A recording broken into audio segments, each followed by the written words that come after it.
My name is Marek. I'm a study director at Absorption Systems here in San Diego. And today I'll be talking about a new animal model of deep vein thrombosis. Before I jump to the subject, let me introduce what deep vein thrombosis is, which means I'm going to be discussing several aspects of it. One, going to be what is deep vein thrombosis? What are the causes of deep vein thrombosis? What does deep vein thrombosis affect?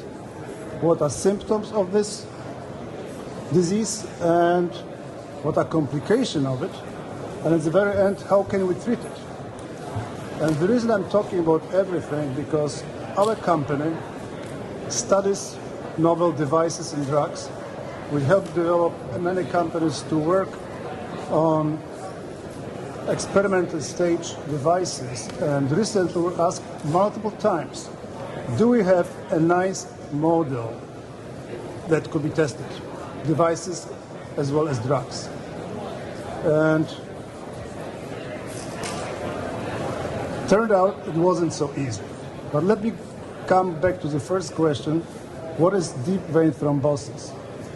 Basically, deep vein thrombosis is a formation of a blood clot in a vein, deep vein. As you can see it here, this is a normal vein in which blood clot formed. What is a blood clot? I mean, physiologically, blood clot is very beneficial to us because the last stage of cascade of coagulation will lead to hemostasis. If not blood clotting, we would all bleed to death, basically. So it is a very necessary process physiologically to prevent our demise, actually. What happens here is actually not very well known. But sometimes, even in healthy vessel, healthy vein, the clot is created with unknown reason. Why? Nobody knows. We know what causes it? We know some instances, let's say immobility. One cause is so-called economic class syndrome, i.e. many people traveling on planes for hours can tell, okay, I felt my legs were swollen after 8 hours of flight. And that's what we call economic class syndrome. Second is hospitalization. People staying, not moving too much, bedridden people develop clots in their legs. And the same may happen after surgery. Very often during long-lasting surgery, people stay on a surgical table for hours. There is not good blood circulation in the legs, and the end point could be the same. Also, trauma. So it's lack of, after trauma, we don't move very much, and the same occurs. Second reason is hypercoagulability, which means the blood coagulates or creates clots too fast. And it may be caused by medications. One example, birth control pills may cause it.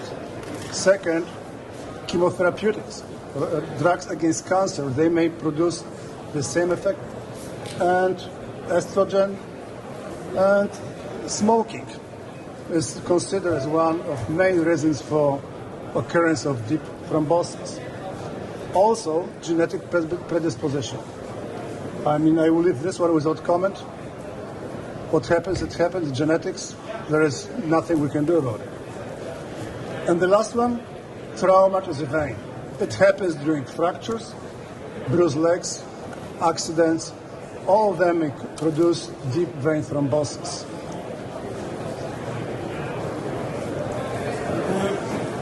And what does thrombosis affect? Most often, it affects our lower extremities.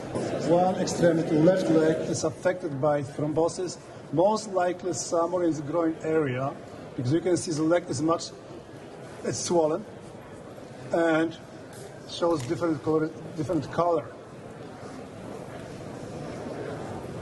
Second, much less often case, it's called effort thrombosis. It happens sometimes in people who do a lot of exercise. It's called effort thrombosis. of the subclavian axillary vein, which is right in our armpit, around the armpit here. It has three names: Paget-von Schroeter syndrome, or upper extremity deep vein thrombosis. It's less significant. It accounts only for 1 to 2% of all cases of deep vein thrombosis. What are the symptoms? Symptoms are very simple, actually.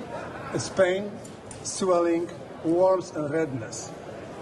And they basically remind inflammation process very much. You can see it here again. It's a lower extremity, swollen. The color is different. It's painful to the touch. It's pretty unpleasant symptom. And what are the complications? And the complications could be very severe. I mean, just in the US, every year, about 2 million people has deep vein thrombosis. Out of the 2 million people, about 600,000 will suffer from so-called pulmonary embolism. What happens? Let's say we have thrombus somewhere in the area of legs, and thrombus breaks off. It's going to travel via the venous system, which is marked as blue here, to the right ventricle of the heart, and from there to the lungs. You can see it here. Enlarged. If it's blocked, this large vein, basically the lung gonna suffer quite a bit, and it's called pulmonary embolism, which may end in lung infarction. And actually, out of 600,000 people who suffer from this, 200,000 will die. So it could be very severe and lead to deadly condition. And therefore, I think we are very asked for by quite a few companies. How can you help them in developing models of thrombosis to study devices? One word about treatments. There is basically, treatments are very superficial. One is anticoagulants, which means like aspirin or similar. Thrombolytics, like streptokinase, the same as used after heart attack. And the last one, embolectomy, which is removal of the clot from the affected vessel. And of course, my interest is the most in the last one. How can we improve or help companies doing embolectomies? And animal models up to now, how can you create them? Everything basically starts with closing the circulation of blood in the vessel, which means venous stasis. And you can achieve it in multiple manners by tying off the vessel, putting vessel clamp, inserting balloon inside the vessel and basically closing the lumen, preventing blood circulation, and adding additional insults to it. And basically used to be electrical stimulation to the endothelium, which is the lining of the vessel. Could be pharmacological manipulation or damage to the endothelium, or chemical damage to the endothelium. You can put some irritants, and basically they're going to induce coagulation and formation of thrombus at the site. All of them are slightly artificial because usually in deep vein thrombosis, vessel is healthy. It basically comes from the induction of the thrombus in blood. Most often the vessel and endothelium are healthy. That's the mystery. A few months ago, we were approached by a client, and we tried to replicate the model which I'm presenting here. It's a very nice model developed by a German group, which actually did pretty large procedure in which they basically created a small opening in the abdomen, went with endoscopic surgical tool, and what they did, they actually occluded, ligated the vena cava, which is a large vein carrying blood to the right heart from all lower body. On the top of it, Here's a ligation, what they did is ligated it. On the top of it, they injected thrombin, which is a chemical promoting thrombosis through both femoral arteries, and they tied them off later. They kept animals for a few days, different period of time, and then they collected the vein. When you look at this one, this is part of the vein in the abdomen, it's abdominal vena cava, and those are iliac veins going to femoral veins which actually take blood from extremities. So what they did here after a few days, I think this is day 5, they had very nice thrombus filling the entire lumen of the vessel. We tried this method and we had only partial success. I don't know why, but it didn't work very well in our hands, and it is a complex surgery. We don't have endoscopy, so basically it is major surgery. And we started thinking, how can we simplify it? On the top of it, this involves very large vessels. We are talking about vessel at least here about 1 centimeter in diameter. And we had request, can we do it in smaller vessels? So this is histology of this thrombus. They did it after 3 days. It's fresh thrombus. After 12 days, they have mature thrombus with collagen fibers, very well matured thrombus. And looking from a prospect of mature thrombus, we are asked for both. Actually, our clients ask, can you create thrombus which is very immature? As well, can you give us thrombus which is very mature? Because there are different devices that aim to basically remove the thrombus or basically recanalize the vessel. There are 2 different aspects here, and therefore I think they did 3 days and 12 days. But as I mentioned, it's very large vessels, endoscopic equipment required for surgery. And it prompted us to develop our own model. How do we approach it? Our objective was to find easy access to the vessel. We didn't want to go to very deep vessels because it complicates diagnosis and basically testing of any device. Especially at very early stage, devices don't have to be tested in completely natural environment, just people want to test the device. And we look for simplified diagnostics. And for that reason, we wanted to have a vessel which is more superficial and better visible, let's say, by ultrasound. And our target vessel was, it should read milk vein. It's typo here, I'm sorry. It's a milk vein, subcutaneous abdominal vein in pig. You can see it here. It goes bilaterally at the abdominal aspect,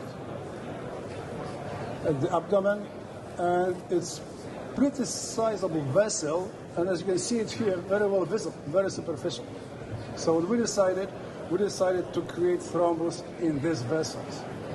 I'm going to be very cryptic about how we created, because we are still developing the method. I'm going to tell what we created, but we want to publish it, therefore I won't reveal every detail, particularly how we did it. I'll show you what we did. Next step. So basically, we took animals, which were Yorkshire pigs, small, 35 to 57 kilos. We used regular anesthesia, and then we exposed the vessel, and we formed thrombus in the vessel, and then we close the skin and let animals go for 24 hours, after which we took the vessel out. This is a vessel after 24 hours. We did incision, you can see the vessel filled with thrombus. We did histology, you can see it here. The thrombus fills the entire lumen of the vein. I mean, the small opening, it's an artifact. And you can see it, we extracted it. It's a nicely formed, fresh thrombus 24 hours later. And histology showed there's regular thrombus composed of red blood cells, some white blood cells, and that's how it should look. We also kept another animal for 7 days. And you can see it here. This is very nicely formed thrombus.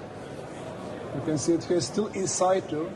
We did histology, and this thrombus here has some real maturity to it. I mean, there is some fibroblasts growing. You don't see them here, you have to believe me. Some fibroblasts and fibers present in this bluish area here. Still some red blood cells left here, but it is a nicely formed, maturing thrombus. And I think that's why I'm aiming at, because most of therapies done surgically or by embolectomy is usually up to 10 days after the thrombus formation.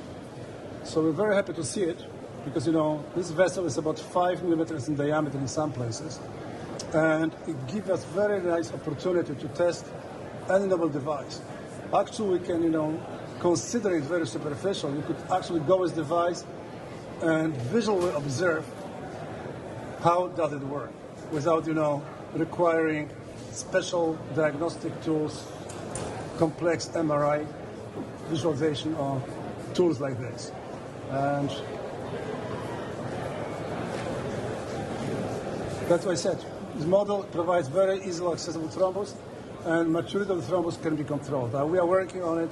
We are trying to create even more mature thrombus, about 2 weeks, but I don't think we're going to go any longer than 2 weeks. It should be more than sufficient what we have right now to test any device you can imagine, up to diameter of 5 millimeters, I suppose. And I think that's it. Thank you very much.